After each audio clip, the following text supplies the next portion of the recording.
ওকে আমি বলি Sanju Das Swiggy rider, আর আমি সুইগি জোম্যাটো দুটোই করি। যাই হোক, হ্যালো ফ্রেন্ডস, ভিডিওটা এখানে শুরু করলাম।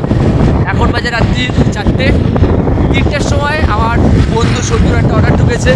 আমি আমার সাইকেলটা রেখে ওর সাথে বাইকে করে এসেছি। কোথায়? আমরা ভাবলাম যে গঙ্গার ওপারে, মানে পানিহাটি গঙ্গার ওপারে না, আমরা কোথায় চলে এসেছি বস, মানে এখন আমরা চন্দননগরের প্রায় কাছাকাছি চলে এসেছি। এতটা লং ডিস্টেন্সে খাবারটা অর্ডার করেছে ভাই।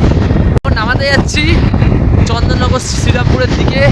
এপাশে তোমরা দেখতে পাচ্ছ গঙ্গাটা, ঠিক এই সাইডে, এই যে অন্ধকার সাইড, এপাশে হচ্ছে গঙ্গা, ঠিক আছে? আর গঙ্গার পাশের রাস্তা দিয়ে আমরা যাচ্ছি, জাস্ট আলাদা একটা হেভি লাগছে। এই যে সত্যি বাইক চালাচ্ছে, ঠিক আছে? তো ফ্রেন্ডস, এখন বাইকটা ফাস্ট চলছে। কাস্টমারের অ্যাড্রেসের উদ্দেশ্যে আমরা যাচ্ছি, ওনার লোকেশনে। অনেক দূর চলে এসেছি আজকে। আর তার থেকে বড় কথা হচ্ছে প্রচণ্ড বৃষ্টি পড়ছে। এপাশে বুঝতে পারছি পুরো ভিজে গেছি আমরা, রাস্তা প্রচণ্ড বৃষ্টি হচ্ছে এদিকে। ফ্রেন্ডস, আমরা খাবারটা নামিয়ে চলে এসেছি। বাট আমাদের সাথে যেটা হলো, আমরা সেই চন্দননগরের পাশে ভেতরে গেছিলাম, অনেকক্ষণ আগে গেছিলাম। হেভি এক্সপিরিয়েন্স শেয়ার হয়েছে, মানে কি বলবো, লং ডিস্টেন্স ওটা ধরা এবং খাবারটা নামাতে আসা বড্ড টাফ হয়ে যায়। সব কাস্টমার ভালো হয় না। আজকের কাস্টমারগুলো ভালো না আমি বলবো না, খুবই ভালো। মানে হয় না যে, মানে কি বলবো, যাই হোক, ওর অর্ডারটা ছিল। যেটা হলো আজকে সেটা হচ্ছে, আমরা খাবারটা নামাতে গেলাম, ওখানে প্রায় 9-10 জন ছিল, ঠিক আছে? সব দাদারা ছিল। তারা সব এক জায়গায় বসে আছে, একটা জঙ্গল টাইপ ফাঁকা জায়গা। আমরা যখনই ঢুকলাম, ওরা আমাদেরকে একটা কথাই বললো যে দাদা তোমাদের লেট হলো কেন? আমরা বললাম যে বৃষ্টি বৃষ্টি হচ্ছিলো এরকম, রাস্তা আসলেই পুলিশ ধরছে, এসব বললাম। 9-10 জন ওখানে রয়েছে। তো ওরা আমাদেরকে কোনো কারণ নেই, ফট করে ওরা আমাদেরকে বলছে যে দাদা ওপাশটায় যেও না ভাই, ওপাশটায় যেও না, ওপাশটায় না খুব খুনখামারি হয়, মার্ডার হয়, এপাশে প্রচুর ভূত টুত আছে। মানে প্রথম থেকে কোনো কারণ ছাড়িয়ে ওরা আমাদেরকে এমন এমন কথা বলছে যাতে আমরা ভয় পাই একটু, মানে আমাদের মধ্যে একটু অনেক ভয় কাজ করে। কিছুক্ষণ পরে ওরা বলছে যে আমাদের সাথে একটা বন্ধু ছিল, তার কাছে টাকা নেই বলে সে, সরি মানে আমাদের লেট হচ্ছে বলে তার মা ফোন করেছে নাকি চলে গেছে। ওদের মানে 9-10 জন ছেলে ওখানে, অতগুলো দাদা, কারোর কাছে ওখানে টাকা নেই। তো ওরা বলছে আমরা খাবারটা ক্যান্সেল করে দেবো, আমরা খাবারটা নেবো না। ভালো কথা, খাবারটা ওরা ক্যান্সেল করলো। ক্যান্সেল হয়ে গেল। হয়ে যাওয়ার পরে সব কটা ছেলে মিলে আমাদেরকে বলছে যে দাদা তোমরা খাবারটা আমাদেরকে দিয়ে যাও। এই হচ্ছে অবস্থা, মানে পরিস্থিতি বড্ড খারাপ। রাত বেড়াতে সুইগি জোম্যাটোর ছেলেপেলেরা কোথাও নামাতে গেলে, আমি কোনো দিন এতটা লং ডিস্টেন্সে আসিনি।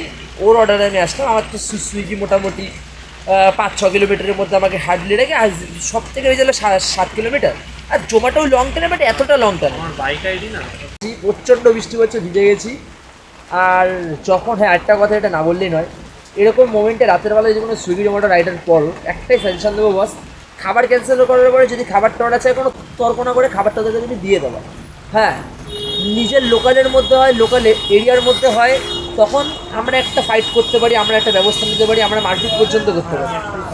কিন্তু আমরা যদি লোকালের বাইরে চলে যাই, টোটালি লং ডিস্টেন্স এরিয়ার বাইরে, এখানে আমাদেরকে কেউ চেনে না, সেখানে আমরা 2 জন, ওরা 9-10 জন, কী করতাম আমরা ওখানে? তাই খাবারটা যখন চাইবে, খাবারটা তখন দিয়ে দেওয়াই ভালো। নাইট টাইমে আমরা যখন লং ডিস্টেন্স মারতে যাই, তখন আমাদেরকে সতর্ক থাকতে হবে। কোনো প্রবলেম হলে, এরকম সিচুয়েশানে যদি সবাই একসাথে থাকে, যদি চাপ দেয় যে না খাবারটা দিয়ে যাও, খাবারটা দিয়ে দেওয়াই ভালো।